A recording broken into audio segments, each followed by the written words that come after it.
I-share ko lang po experience ko sa pangatlo kong partner ngayon at soon-to-be husband. Ako po ay 34 years old na at single mom po ako, may dalawa na din na anak. When I was 32 years old, hopeless na ako na magkaroon pa ng magiging partner dahil una, ako ay single mom at alam ko na wala nang papatol sa akin. Dahil tingin ko para sa ibang lalaki ako ay napagparausan na ng ibang lalaki. Kaya naman, nabuhay ako na parang dalaga. Inom dito, inom dyan. Pasiel dito, pasiel dyan. One time, pumunta ako sa reunion namin na magkakabatch, dahil inaya ako ng friend ko. Pero para sa akin inom lang ang habol ko doon dahil alam ko naman na wala akong maipagmamalaki sa mga kabatch ko. Habang kami ay nag-iinuman na, lumapit sa akin si Jess. Sitmate kami nung high school, kaya hindi ito nahiya na lapitan ako at kamustahin. Matagal kami nag-usap at nagkwentuhan na din sa buhay-buhay. Kinuha din nito ang number ko bago siya umalis.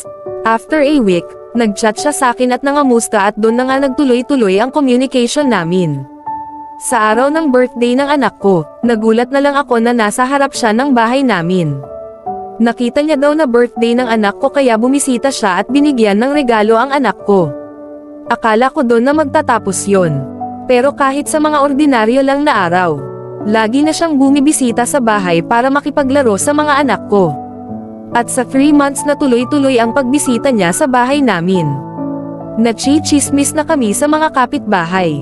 Kaya naman kinausap ko ito at sinabi na baka pwede iwasan na niya na pumunta sa bahay namin kasi ayoko na isipin ng ibang tao, may namamagitan sa amin at ayoko din masira ang pangalan niya. Pero nagulat ako sa sagot niya. Sabi sa akin, di totohanin na natin. Hindi niya daw kaya tiisin na hindi makita ang mga anak ko kaya kung pwede. Daw ba, ay ligawan niya ko. Bigla humaba ang buhok ko mga ka-auntie. Choosy pa ba ako? Kaya naman pumayag ako na ligawan niya ko.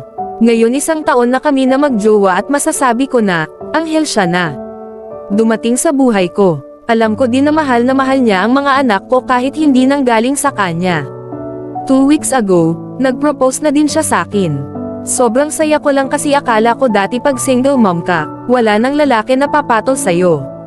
Kaya thankful ako sa partner ko ngayon at tanggap niya ako at ang mga anak ko.